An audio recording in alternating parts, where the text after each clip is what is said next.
Ассалаумағалейкум жақсылар. Бай Сайранбай YouTube арнасы. Менің есімім Ернұр болады. Мектеп анкетасы. Қонақта менің досым Бақытжан Бұгай. Бақытжан, қош келдің. Бұл бізде формат мектеп анкетасы. Жалпы мектепте анкета толтырған кезің болды ма? Қош келдік. Біріншіден, екіншіден мектепте енді анау қыздармен анкета ауысып толтырдық қой кезінде. Өзіңде болды ма, не өзің жазған жоқсың ба ондай анкета? Мен өзім арнамаппын ше, бірақ қыздардікін балдардікін көп толтырдық. Біздің кезімізде баяғы ол кезде телефон енді шығып жатқан кезде анкета хит болатын еді ғой. Жақсы, яғни білесің анкета толтыруды, иә. Мінекей мынау біздің мектеп анкетамыз. Және де саған түрлі түсті қаламсаптар қай түспен толтырғың келеді? Маған мұндай кез келген қызылмен толтырайын, Қызылмен толтыр. қызылмен өзі қызылдар демекші. Жақсы. Аша бер, өзіңе ыңғайлы. Аша бер, өзің парағыңды ашып ал. Бірінші сұрақ бізде. Толық аты жөнің. Бірінші жазып, кейін айтамын ба? Қалай ыңғайлы өзіңе? Менің толық аты жөнім Шерімхан. Есімім Бақытжан болады. Және Бауыржан ұлы. Бауыржан ұлы бәрекелді. Бірақ Бақытжан сені барлығы Бұгай деп таниды негізі. Осы Бұгай деген тарихын айтып берсең, көп біреу біледі, біреу білмейді деген секілді ғой. Бұның тарихы негізі андай ғой. Біз КВН ойнағанбыз, яғни жайдарман ойнағанбыз. Сол кезде 2011 жылы ма, қателеспесем, сол кезде 11 ма, 12 ма, 10-шы сынып оқимын. Сол кезде жайдарманға дайындалған болатынбыз. Яғни старшактар дайындады бізді. Сол мен старшактардың командасына қосылдым ғой, кішкентай болып. Сол жерде бір дайындықта қалай жағдай, ничего жай-жай, сонда қалай, міне былай деп ұғымақшы болған ғой. Міне былай деген сонан бәріміз былай болып бұтсымен ертесінен бастап 94-ті, бір жас үлкен 94-ті. Марқұм Қода деген капитанымыз болатын. Сол бастады ғой ертесінен. Бұгай, бүкіл мектеп Бұгай, сонымен Бұгай. Жалпы Бақытжан деген атқа ешқандай қатысы жоқ оның негізі. Вообще жоқ. Түсінікті. Екінші сұраққа көшейік. Екінші сұрақ бізде, жасың нешеде? Менің жасым қазір 30-дан астым. 30-дан астым? 30-дан асып барам деген әдесің қазір. 30-дан астым. Жақсы. Жазып қойсам болады, 30. Ал туған күнің негізі қашан? Туған күнім 1996 жылы 5-ші қаңтар. 5-ші қаңтар. Жақсы, 95-те мен оқығам. Жақсы. Келесі сұрақ бізде, ұнайтын түсім қандай? Менің өзімнің ұнайтын түсім қара түсті жақсы көремін. Қара түс. Жігітке қара түс жарасады ғой деп ойлаймын мен. Жақсы. Андай брутальный көрінеді. Өзім мына қара костюм шалбар, қара көйлек киіп алған. Солай кетемін. Жақсы. Жазып қойсам болады, жауапты. Келесі сұрақ, сүйікті тағамың, тамақ. Сүйікті тағамым мен өзі біз енді қазақ етті жақсы көреміз ғой. Сондықтан да ет пен қамырды жақсы көремін. Яғни бешбармақ және күшетай дейді біз жақта. Күшетай. Нан салма ғой. Нан салма. Нан салма мен бешбармақты қатты жақсы көремін. Жақсы. Былай стейк. Ет тамақ жеген жақсы көресің ба? Былай тамақтандай болады ғой, всегда тамақ жегісі кеп тұрады, сондай, ондай емес пе сенде? Тамақты өте қатты жақсы көреді. Мен ана жүктер күніне мысалы 3 мезгіл тамақ деп атады ғой. Мен тамақта 4 мезгіл жеймін. Біздің үйде менде марқұм әкем андай не болған мен. Сахар болған да. Әкем кешкі сағат ужинді алтыда ішетінбіз ғой. Уақытыға кәдімгі алттан асса режиммен ашуланып кететін енді ол кісіге тамақ уақытында ішу керек, қарны ашады. Алтыда ішіп аламыз, сонымен жайға бана сағат 11-де олшым қарны аша бастайды. Сөзінде тым қиғасы сенің ұйықтайсың олшым. Жақсы. Келесі ары бізде сусын, сүйікті сусының. Лимонад болсын. Сүйікті сусыным нені жақсы көремін мен. Кафетерийдің лимонадтар болу кәдімгі. Ягодный и мохитоны жақсы. Газдалған лимонадтар. Газдалған лимонад кәдімгі. Жақсы. Жал былай байқарасың ба, лайтауға кетіп отырық негізі. Мысалға мен негізі гарнираны қатты ішеміз ғой бәріміз. Гарнираны жақсы көремін. Бірақ мен давлением бар. И гарнирға ішіп жүргенде мысалы 4-5 күн қатарынан ішіп 6-шы күн ішпей қалсам бірден давлением түсіп кетеді. Жаңағыдай иә зависимый болып қалады да 6-шы күн уже андай құрамында не бар ғой жаңағы несі кофеин бар иә. Уже 6-шы күні кофеин организм требовать етеді. Кофеин қайрайды да и давление құрайды ғой менде. Сондықтан калорияны азайтып жүрмін, ішпеуге тырысып. Дұрыс, өте дұрыс. Денсаулыққа қарау керек, ол дұрыс енді. Мен өзім жалпы 2 жыл болды ма ішпей жүрмін негізі. Мен анда-санда ішіп қоямын, енді өтірік айтпай ақ қой, бірақ ішпеуге тырысамын. Сіздер де тырысыңыздар ішпеуге, энергетикалық сусындарды. Энергетикалық сусындар зиян.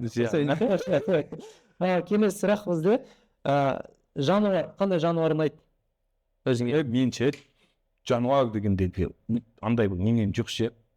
Мына ұнайды. Жабайы бір жануар немесе өзің бір ассоциацияң бар шығар, өзіммен осындай жануарға ұқсаймын, немесе ол бір асырағым келеді деген сияқты. Мен андай арыстан асырағым келеді. Шынымен ғой енді андай ғой. Көресің ғой енді баяғы анау Голливудтың киноларын көрген Майк Тайсон ойлайды ғой тигр деген әңгіме. Жалғыз қой. В общем, жалғыз арыстандай ғой енді в общем. Арыстан мен тигр асырамын деген сөз жағдайың.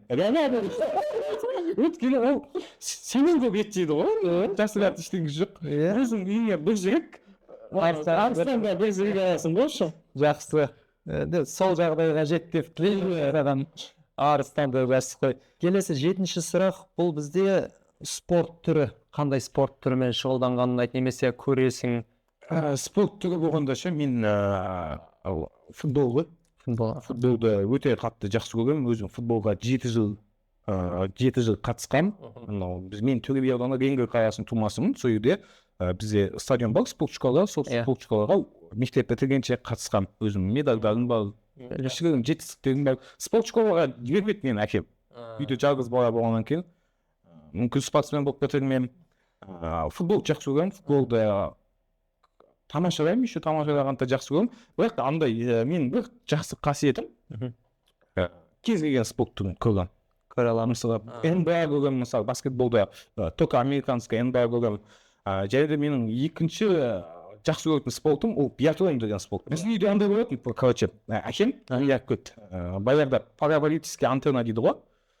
Спутник. Тарелка активдегі, сол тарелкада оңтүстіктің каналы ғой, енді российский каналда Россия 2 спорт нәрсе деген сияқты. Сол кезде биатлон көрсететін. Мен қандай спорт түрі деп мен қызықтым, ол білмейсің ғой енді. Шаңғымен жүріп келіп кеп тоқтап деп атайды в общем. И айда тек қана ол жерде маған ұнағаны тек қана выносливость и күшілместі сенің ойда кеп дыхалкаңды жинап сабырлық қажеттілігі бар. Егер сен мықты атсаң да қатты скоростьта болмасаң да өтуге болады да ол спорт түрін. Иә, білемін негізі, примерно білемін негізі. Аймақ Бьернберген, сол кісілер білген бар. Губерниев көп айтады. Губерниев өзі биатлон өте қатты жақсы көретін кісі болған. Келесі бізде спортсмен. Өзің кумирің немесе бір қатты қызыққан. Енді менің кумирім өзгеше. Әр спортта кумирім бар десем болады. Әр спорт. Жоқ, өзіме былай ең қатты кумирім. Соны айтшы болды. Ең жақсы көретін кумирім біздің Челси футбол клубының вождь дейді біз. Легендасы. Легенда, вождь дейді, рахабаты Дидье Дрогба деген. Ивуар, Кот д'Ивуар құрамасының капитаны болған біздің Челсидің аңызы Дидье Дрогба. Жақсы. Мен армандаймын осы Дидье Дрогбамен бір жолығып, суретке түсіп, құшақтап балалық шағыршын Реалмадрид келді ғой неге? Алматыға келген кезде бәрі енді қонақ үйге барып күтті ғой. Мен Дрогба десе баламын сөйтіп келетін бе? I love you Дрогба, one photo деп ұстап тұрамын короче. Жақсы. Құдай қаласа. Бұйыртса мүмкін сен өзің барарсың мүмкін. Мүмкін құдай қаласа, Лондонға басқа қалада жолығып қаламыз. Өте жақсы. Дәспәзі болады, Дидье Дрогба деп. Келесі бізде 9-шы сұрақ, ол сүйікті немесе жаңағыдай өзің көп көретін актер, актриса. Менше, ол жағынша мен Голливудтық киноны вообще көрмеймін десем болады. өзіңе қалай ұнайды ол маған қазақстандық ресейлік біріншіден корей фильмдерін жақсы көремін сериалдар драма жақсы көремін өйткені баяғыда біз енді ес жинап жатқан кезде корей фильмдері қатты хит болды иә мектеп бітіріп вабанок және мынау ханзада жумонг не тайып қожуындай ұзын соларды көрдік және де бағана корей дорамасы екіншіден мен орыстың сериалдарын өте қатты жақсы көремін өйткені орыстың криминал детектив жанрын орыстар сияқты әлемде ешкім түсіре алмайды деп ойлаймын мен иә өте жақсы ол жақта енді анау лиминхо білесің шығарсың лиминхо деген лиминхо және де орыстарда Дмитрий Парамарчук деген актер бар Парамарчук иә ол анау не деген Невский деген сериал бар иә көргенмін последняя статья журналиста деген сияқты және де мен шеф деген сериал өте жақсы көремін сол жаңағы шефте түспейді бірақ өзің Парамарчук түсінікті иә ол актерлар жазып кетсе болады деп ана келесі әнші немесе бір топ ең сүйікті айту керек қой ең сүйікті тыңдайтын былай айтайыншы бір қойып тоқталмай бір сағат бойы өшірмей тыңдай аламын деген немесе былай бір кеп қалса оны ауыстырмаймын соны тыңдаймын деген секілді сондай бір әншің ондай тоқтамай тыңдаймын деп айта алмаймын бірақ екі әншіні айтайын да мен мойындаймын деп ше иә солай жұбаныш аға и кім Құрмаш Махав ағамды мен жақсы көремін жарқыраған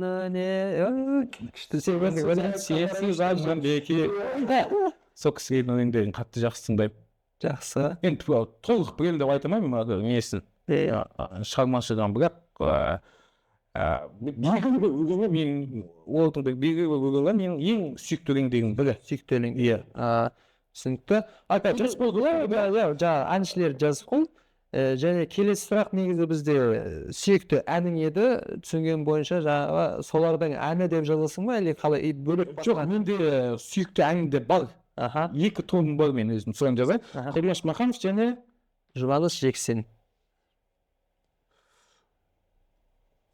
жұбаныш аға дейсің жұбаныш жақсы менің ең сүйікті әнім екі ән кездесумен қоштасу сол жаңағы иә Құрмаш Махановтың кездесумен қоштасу сенсіз арман бекер ғой және де екінші әнім бұл аялым деген ән бар кім бауыржан исаев ағамыздың өмір түгі өзімді де білмеймін сол екі ән мен және де мен жайдарманда мысалы жоғары лигада ойнадық қой біз иә бауыржан исаевпен аялым деген әнді бір сахнада орындадым иә в общем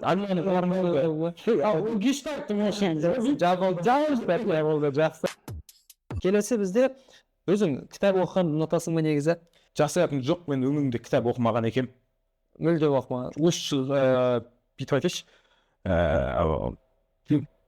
мен кітап оқымағанмын осы уақытқа дейін деп айтпай ақ қояйын сөйттім да мен 2025 жылы желтоқсан айында белгілі себептермен бір жерде жатып қалдым телефон жоқ сол жерде кітап әкеліп берді маған в общем жазған ештеңесі жоқ и іш пысқаннан кітапты өзім сұраттым енді кітап әкеліп беріңдерші дедім да оқиға кітап болсын дедім сөйттім да сол кезде маған кітап әкеліп берді и мен сол кітаптың басында енді бірінші күні 30 бет екінші күні 40 бет оқып жүрдім да 4-5 күн кейін алтыншы күні бір 200 беттей оқып тастадым ол кітаптың аты махаббат қызық мылжыңдау деп аталады ментай мен ерболдың махаббаты и маған өте қатты ұнады кітап оқыған кітап мен басынан соңына дейін оқып соңын уже 4-5 рет қайтарадым ана соңында хаттарым көзіме жас алып тұрады өте эмоционалды соңы солай бітеді негізі жалпы кітап оқыған жұрттар айтады ғой енді көрсің ғой оқу керек деп айтады ғой енді өзім оқып көрдім қатты ұнады жақсы негізі келесі сұрақ сол кітапқа байланысты еді сүйікті кітабың немесе авторың еді бағана махаббат қызық мылжыңдау екен оны алып оқыдым сол ұнады мен өкінбеймін егер сол сәт қайтадан келсе мен қайтадан сол кітапты оқитын едім күшті сен жазып қойсаң болады әзілхан махаббат қызық мавзудар жасайын да, иә? солай жазып қойсаң болады. Келесі сұрақ бізде мына сөйлемді жалғастыру керек болады. Мен жек көремін. Мен жек көремін мынандайды деген сияқты. Жалғастыру. Болды.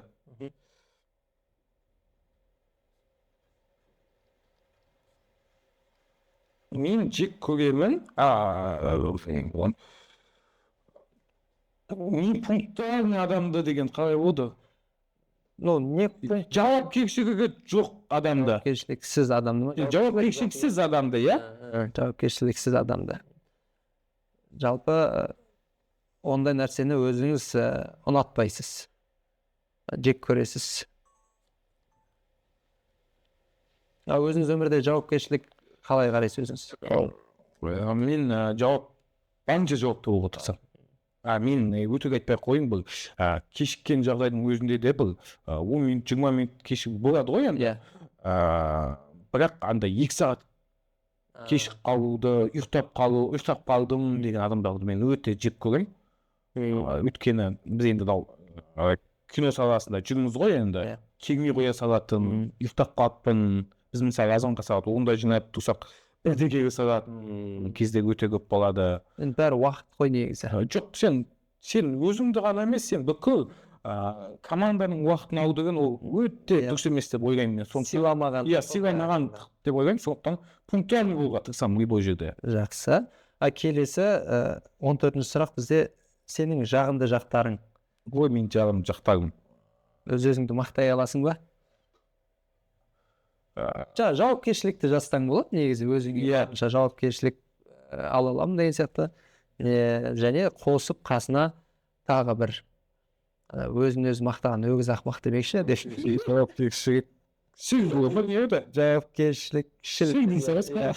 Жауапкершілік және шыншыл еш.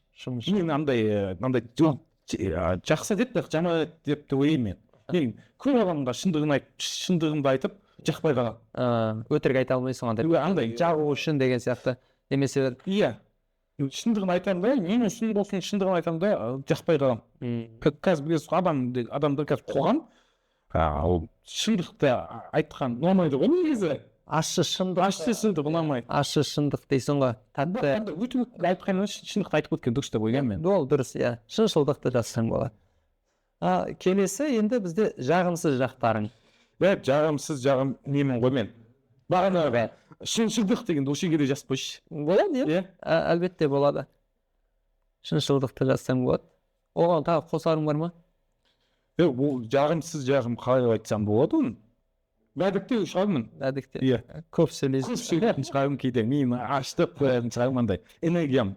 Нұран испан ағамыз болды. Иә. Ол кісіде сондай ғой, энергия салысып әңгіме айта отыратын. Сондай шығар деп өзім ойлап қоямын кейде. Екеуің бірге жақсы орта жазсаң болады. Келесі цитата, қанатты сөз. Мүмкін ол ұраның, өмірлік ұраның болуы мүмкін. Жалпы или бір жерден оқыдың, ұнап қалды деген секілді. Мен кімнің Мұқағали атамыздың ғой, қателеспесем ме? Ешкімге сенбе жүрегім көбісі адам, көбісі саған біремін. Соңғы болу керек менде қазір. Мен де сол шатастым. Сол цитата. Сен жазып қойсың. Цитата ғой енді. Болады. Соны ұнайтып қалған. Жақсы. Негізі өте күшті ғой, ешкімге сенбе жүрегім. Өзіңе сен деп тұрғаны ғой. Ешкімге сенбе жүрегім. Келесі жабылған бір гештальтім деп жатсыз ғой, Бауыржан ағамызбен бір сахнада өлең айттым деп. Енді келесі сұрақ, жабылмаған гештальт, яғни ол болды, жабылмайды ол. Болды, ол болмайды. Оған қол жеткізе алмаймын. Бірақ сондай бір жүрегің түбінде әттеңден сондай бір қап кеткен гештальтің бар ма? Ол гештальт көп қой негізі. Жоқ, болады ғой, мысалы орындалы сен біреуін айтсаң, бағана айтып ғой, бағана мен жайылмайтын гештальттардың футболист болу, бірінші гештальттым әнші болғым келген мен кәдімгі андай өлең айта отқан жақсы көремін. Ол әнші болу әлі жоқ, маған көзі маған енді жасар ештеңе жоқ. Бұл өлеңде андай көп нәрсеге не болды, дорога закрыта дейді ғой. Жабық Жабық маған. Мен мысалы футбол комментатор болғым келеді. Бір гештальтым. Бір гештальтым маған футболшының өзі болғым келеді. Бір гештальтым сондай ғой короче. Соның біреуін жазып кет. Көбіне бірақ жаңағыдай сөйлегенге келеді екен көбесі. Иә, сол ғой, сол айтып мен. Бірақ бір керісінше егер де әнші болатын болсаң, бір как фишка сияқты болар ма еді? Уже анау кімдерден әнші болып кетсем мен. Бірақ көп баяғы мықты әнші аға келіңіз бол ғой енді. Біразінен таяп жатыр. Бана 17-ші сұраққа футболист болу. Жоқ, бұл 17 жай гештальт қой. 18 не? 18 бізде енді бұл арманың әлі орындалады ол енді. Бұл осы бір арманға келе жатырмын деген секілді. Мақсатың. Енді арман болғанда адам негізі арманын айтпайды дейді ғой. Жарайдан да айтпаймыз, бірақ сен жазып кетсең болады. Жоқ, мен арман демей-ақ қой, мақсатым. Қазір кішігірім мақсатым сол болып тұр. Соны айтуға болады негізі. Үлкен бір жоба түсіргім бар. Иә, кәдімгі сериал түсіргім бар. Өзің режиссер. Иә, хронометражы көп емес. Кәдімгі YouTube форматта. Ситком сияқты бір 30 минуттық 15 сериядан тұратын бір сериал түсіргім бар. Жоба дейікші. Жоба дейік. Сериал дейсің мақыр. Келесі бізде 19-шы сұрағымыз ол өміріңде болған ең керемет есте қалған сәтің. Прям вау деген прям эффект. Бұл есімнен шықпайды, ертең мысалы немерелеріме айтып берем осын деген сияқты. Қатты бір көңіліңде есіңде қалып кеткен. Жалпы квн киноға жүрдік қой. Біз мектеп, университет бітіргелі бері, жоғары оқу орнын бітіргелі бері квн-ді аяқтар кезімізде почти кино түсіп кеттік. Сол киномыз, в общем, азат үлкен мега жоба болып бізде. Үлкен мега жобаға айналды. Соны мақтанып айтуға болады. Үлкен продакшн болдық қой. Бір екінші біз Жайдарманда жеткен жетістіктерім. Енді кішігірім жетістік болса да сонымен мақтан тұтып айтамын. Өйткені көп командалар бар. Жалпы Жайдарман тарихында есептесек, әр поколенияда бүйтіп қалсаң, пәленбай мыңдаған командалар болды. Соның ішінде, мысалы, жоғары лигамда ары кетсе 25 чемпион бар шығар. Иә. И премьерканың да кейбір жылдар болған, премьерканың да 20-ға жетпейтін чемпионы бар. Біз сол, мысалы, 45 команда дейікші чемпиондық атақтаған. Соның ішінде біз премьер лига чемпион болғанбыз. 2021 жылда. Республика. Вот өте екінші лига ғой енді, екінші лига. Соның чемпион болғанбыз. Және әкім кубоктарын ұттық көптеген. Жайдарманда көптеген кубоктар ұттық. Сол кубоктардың әр ұтқан сәтім мен өзім есімде. Жайдармандағы жетістіктер деп жазсың. Иә, Жайдармандағы жетістіктер. Солай қойсаң болады. Келесі сұрақты қоя берейін. Мен 20 сәт демекші, менде сәтте ең басты сәттім андай ғой. Андай екен. Болғандағы қуаныш. Иә, мен өткені әйелімді күндіз апардым. Мысалы, бүгін күндіз апарсам, ертесіне 12-де әйелім босанды. Тұңғышым ғой, тұңғышымды. Сол кезде мен анам алысып, мен түн бойы сол роддомда қонған машина ішінде тоңғаған ақ кетесің деген бір не бар екен, дәстүр ма салт цех. Сол кезде роддомның баяғы парковкасына қонып босандым деген кезде, кәдімгі болдыңыз деген кезде мен сол сәт әлі есімде өте қатты қуанған. Күшті. Соны жазсаң болады. Келесі сұрақ бізде 20-шы. Қатты өкінген кезің немесе соңғы уақытта қатты бір көңілің қалған кез. Бұл киностудия аштым ғой, короче, мен. Киностудия ашып, ошын өте минусқа кіріп кеткен ғой мен, ше.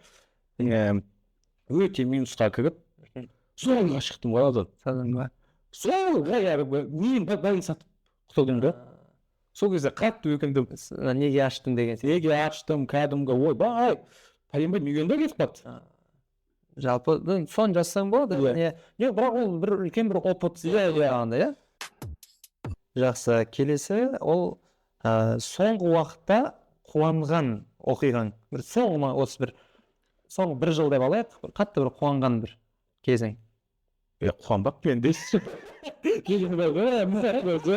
бүйтейінші мен осыдан мына бір жыл бұрын екінші қызым дүниеге келді. екінші болады ол иә сол кезде қатты қуандым. екіншісі екінші біріншісі ол сенде иә жоқ екі қыз ғой менде. қыз ба сол кезде қатты қуанғанмын. қыз күшті иә қыз өзі папаға жақын болады ғой ұқсамайсыңдар ғой енді қыздар кәдімгі еркелеп келіп ұйықтап жатсам азандап екеуі басыңда үстіңде ойнап жатады ғой олар күшті ғой әдемі бай сондықтан жазсаң болады жаңа екінші рет әке болғанмын десең болады